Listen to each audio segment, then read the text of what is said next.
Hey, what's up, everyone? Happy Monday. Tara Talmadge alongside Mike Irwin, and it is time for everyone's favorite segment, Ask Mike. So let's get things started. You have to participate. I will participate. But we're going to get our first question from Inky Hog 66, who asks, have Coach Pittman and Odom thought about maybe moving solely to linebacker in the 3-3-5 defense? You know, I haven't said anything about that publicly. Now, he was a four-star defensive end out of high school, and he played that position very well as a true freshman at Arkansas.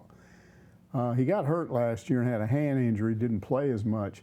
And I noticed that when I looked at the first 2021 depth chart from the U of A, he is listed as an outside linebacker, number 3 at that position. So if they move him there, might take him a while to adjust. He's big and physical, 6'4", 235, could play that position if he has the speed. He gets his sophomore year back, so he would have, you know, all of next year, for instance, as the number 3 guy to develop there, and he might move up as a starter maybe his junior year. So it's an interesting question, and we don't know, but maybe. We'll see what happens and see if Sam Pittman decides to make that move. But our next question comes from Old Fart, who says, great name, by the way, the baseball Hogs have excellent indoor workout facilities. Are the Ladyback softballers able to use those facilities, or do they have other indoor workout facilities available? Now, they have their own indoor facility. It's just behind the third baseline, their dugout. You just walk a few feet over there and you see this big kind of gray building.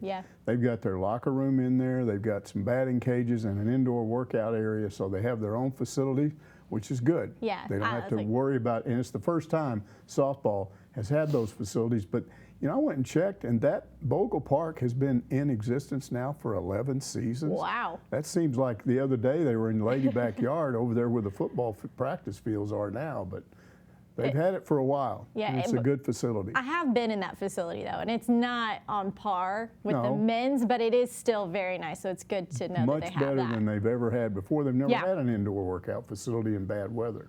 All right, our next question comes from In Hogs We Trust, who says, I've been a proponent of the Power 5 conferences breaking away from the NCAA and forming their own association if they could. What are your thoughts on this, Mike? Yeah, I think it should happen sooner than later. I think it should have happened a long time ago. Look, here's the problem. The NCAA exists because of the member institutions. They're the ones that fund it. They exist to serve the member institutions, but it's gotten the other way around. The NCAA has become too dictatorial. And a good example of this is the way they just completely shut down the NCAA basketball tournament last year because of COVID with no discussion. Now look, maybe they, in the end, the member institutions would have agreed to that, but they didn't tell anybody. They just announced it. And then what you saw was the SEC and some other conferences, they were very mad about this. So they stepped in and formulated a plan, because shutting down the tournament had a chain reaction effect, and all of those spring sports got shut down. So what the SEC and the ACC and the Big 12 did was they got together and worked out a plan for football, got everybody back on campus in the summer, had these protocols to keep everybody safe. A lot of people said it wouldn't work, but they made it work. We played a whole football season. We got the playoffs in. And here's the thing, the NCAA does not control the playoffs for football. They control all the other playoffs. So they can shut the playoffs down if they want. But this was an example of how they operate. And to me, what you need to do is to take the Power 5, turn it into a Power 4, let the Big 12, which is really 10 teams, be absorbed in 3 other conferences, the Pac-12, the Big 10, and the SEC, and maybe one team, West Virginia, which is in the Big 12 now, should probably go to the ACC. But you take that conference and move everybody to other conferences, and then you end up with 4 conferences with 4 8-team divisions. And when you add that all up, it's 128 teams. That's plenty for Division I. And then they get together and they create their own governing body. And they simplify everything. A lot fewer rules, zero in on the real violations, cheating, paying players, and come up with a real simple, instead of this NCAA Committee on Infractions where they get together and vote like a jury and try to decide who's guilty, just make these rules cut and dried. If you do this, this is your punishment. And if they catch you doing it, you're in the doghouse. And they could eliminate all this stuff where people are scratching their heads right now trying to figure out what the deal is with LSU, where, you know, Will Wade has been caught on an FBI wiretap, appearing to say he paid players, but the NCAA is standing around doing nothing right now. Now, they may be doing something, but it's just taking too long. Yes. And there are a lot of people that feel like there's selective enforcement. Some people get away with stuff, other people don't. Rework that whole thing and make it fair to everybody. It's interesting. I do remember when the tournament was shut down and Hunter Yurachek was just, he was respectful, but he was very frustrated with how fast that all happened. All right, our next question comes from Bacon the Saddle again.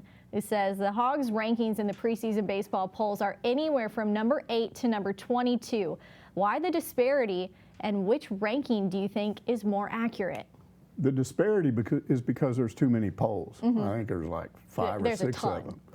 And anytime you have, and each of these polls has their own kind of panel that votes on these teams.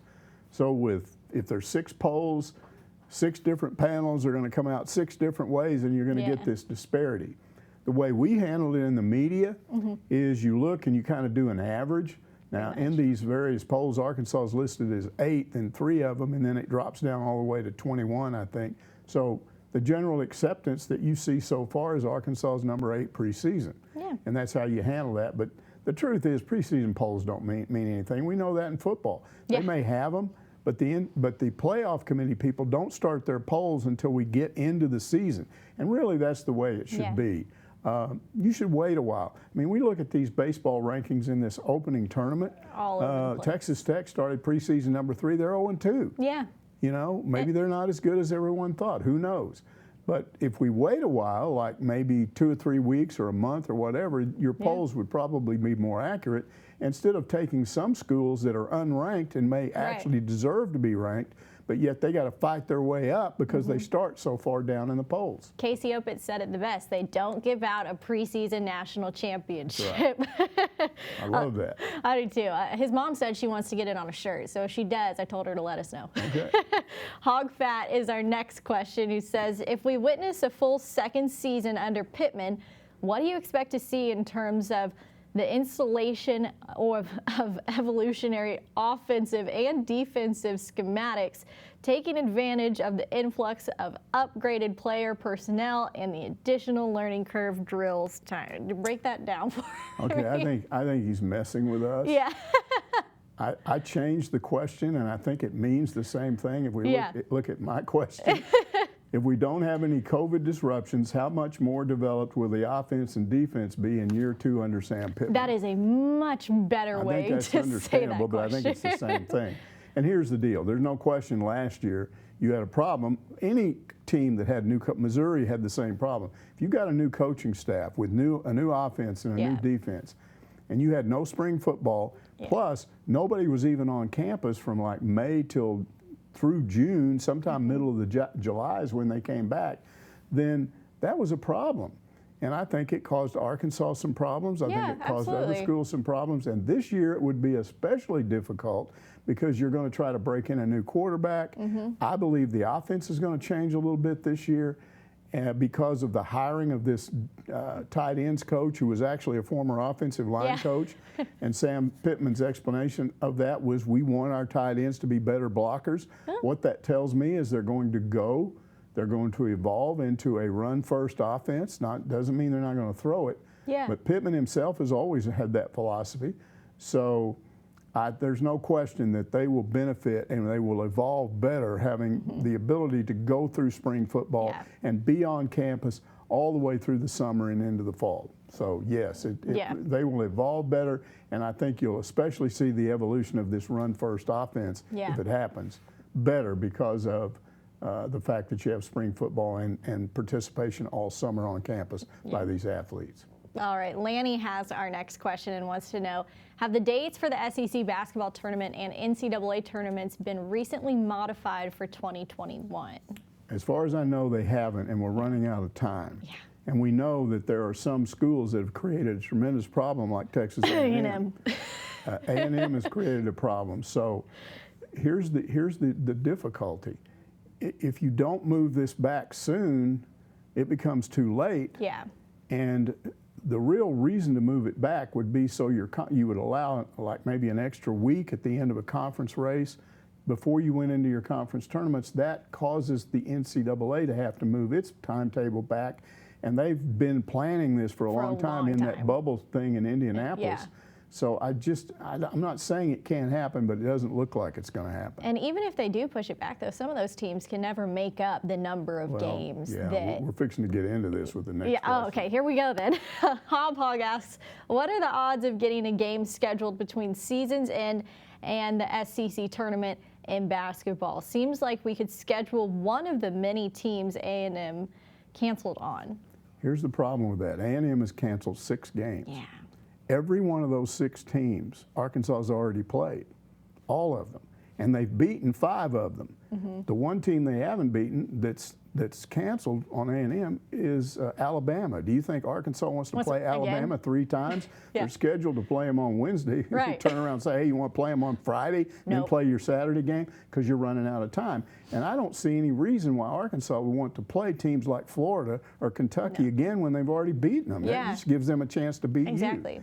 So I think what will happen, if there's no way to make, I don't think they'll be able to make both A&M games up. Even if they make one of them up, that's fine. But even if they don't get either one of them, I think Arkansas will be fine saying, okay, we're just going to have 2 less games on our schedule, rather than trying to play somebody that you've already beaten. No, I completely agree with that. And honestly, but who's to say that A&M would make up the game with Arkansas and not one of the other teams that they've already canceled on? That's true. So it's there's no way they can make all 6 of those games up. So it's a bit of a mess. They may not make any of them up. Yeah. All right. Super Hog 1959 says, I always heard that Jimmy Johnson was going to take the head coaching job at Arkansas after Frank retired. Instead, Lou Holtz was hired. What's the inside story, and was that correct? You know, that depends on who you talk to. Jimmy Johnson, I knew him real well back then. Mm-hmm. The story he told was that, first of all, he was on Arkansas's 1964 national championship team along with Jerry Jones. Mm-hmm. Frank was the head coach. At this time, which was in the mid-'70s, about the time I got here, Jimmy was the defensive coordinator for Arkansas, and he told me and a lot of other people that Frank had always told him when he got ready to step down as head coach that Jimmy would be the coach. Mm-hmm. He would name him the coach. Yeah. Well, when that happened, Lou Holtz got the job instead, and Jimmy supposedly was furious, went into Frank's office. You misrepresented yourself. What's going on here?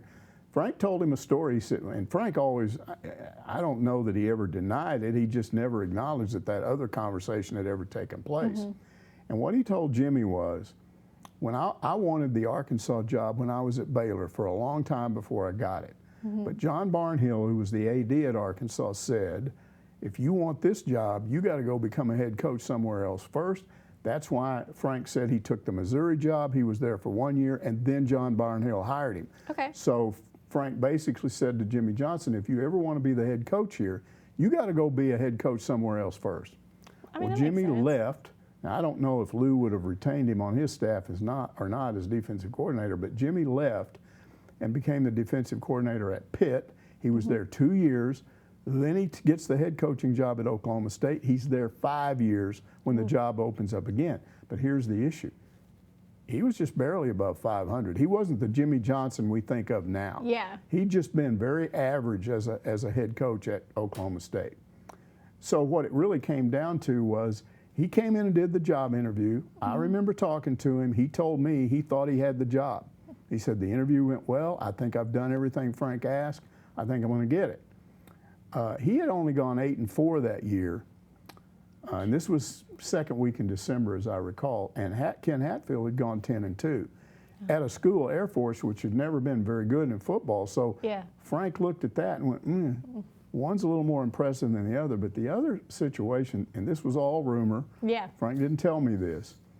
But I'd always heard that Frank was a little bit worried about Jimmy, knew him pretty well, knew that he kind of played loose with recruiting every once in a while, and he was afraid if you put him in here as head coach, he might get you on probation. Don't want that.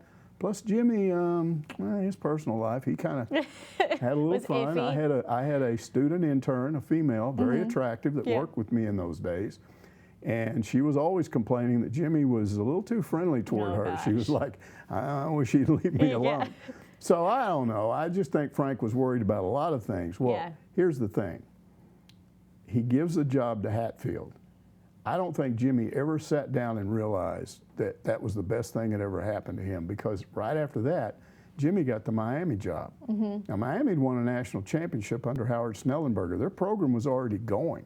Arkansas was at a down point. Yeah. The other thing was this. I don't think Jimmy would have had the situation here would have been conducive. I don't think it would have been very much different from Oklahoma State, and he had not been very successful there. So what made him more successful at Miami? He didn't have any supervision there. He was able to do whatever he wanted. And what did he do? He put together a team of so-called outlaws, players that just did whatever they wanted, and it became very popular. The whole taunting rule thing that exists today came about as a result of those guys. They were the kind of guys, you catch a pass, you got a safety beat, as you score, you turn around and wave bye-bye to them. And there were no rules against that at that time. And that sort of thing made Miami very popular with a lot of these 4- and 5-star recruits. And Jimmy recruited like crazy there. Everybody wanted to go there and play for him. Right. You had no rules. You just did whatever you wanted. And that job, he won a national championship there, got him the Dallas Cowboys job. Now, it turns out he was made to coach in the NFL. Yeah. People were amazed at how quickly he stepped in, learned how to deal with the draft, learned how to work the draft, learned how to work trades. And within a couple of years, he had Dallas built into a powerhouse. Jerry Jones hadn't been able to duplicate that ever since. He was jealous of Jimmy, watched what he did, thought he had learned enough to do it himself, and he's never been able to duplicate it. So by not hiring Jimmy Johnson at Arkansas, Frank put Jimmy Johnson in a position to ultimately become one of the best NFL head coaches of all time.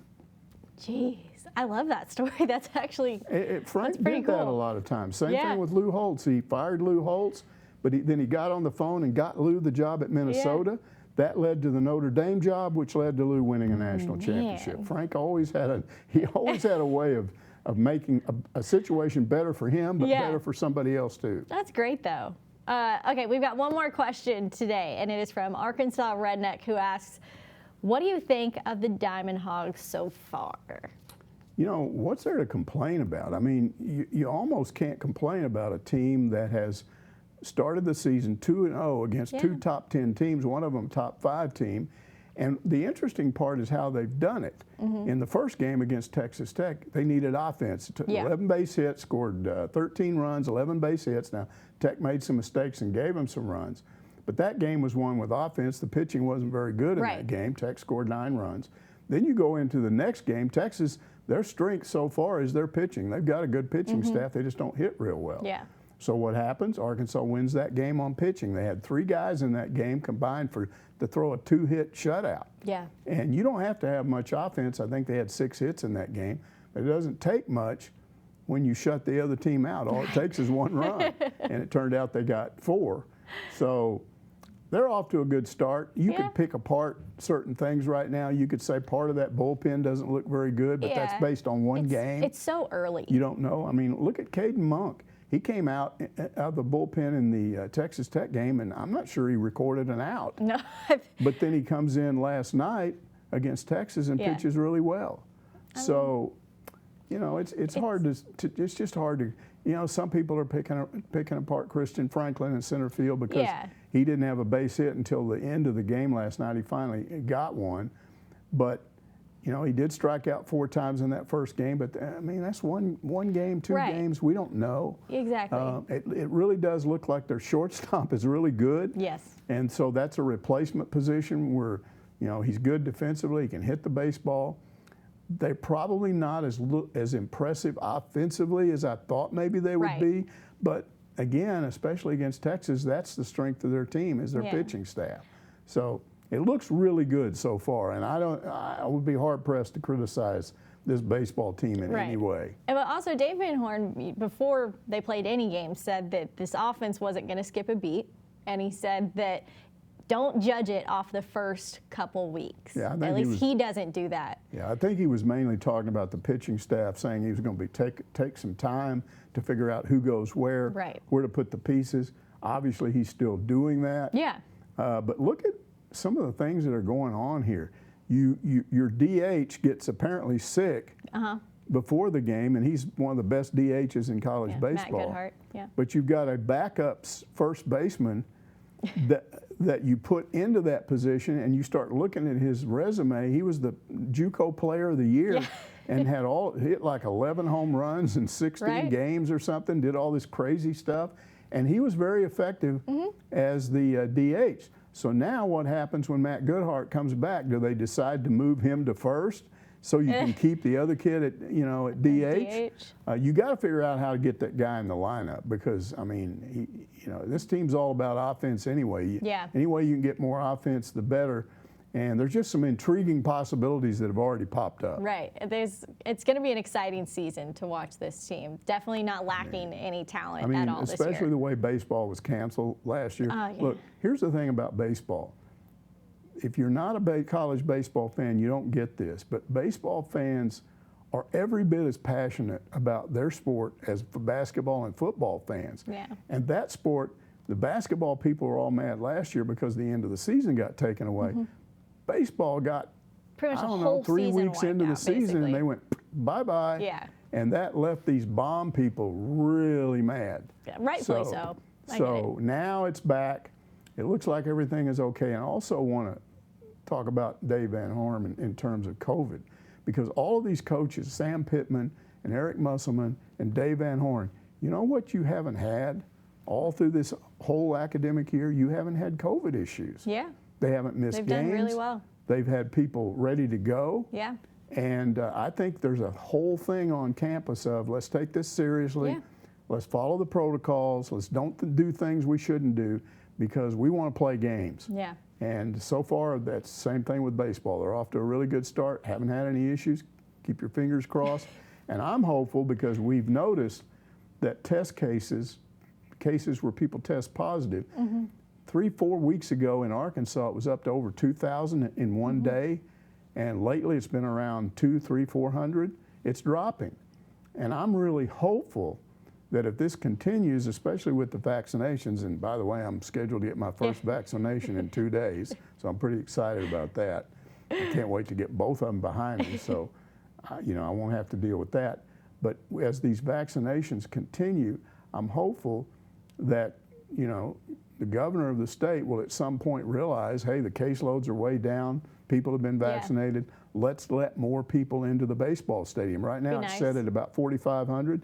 If they could open up another 1,000, 2,000 seats, don't you think there would be people standing in line going, I want those seats? So hopefully that can happen. Hey, Hunter Yurachek definitely wants it to happen for football season. He said he's already planning on having a packed stadium. And it might happen early. Just keep your fingers crossed.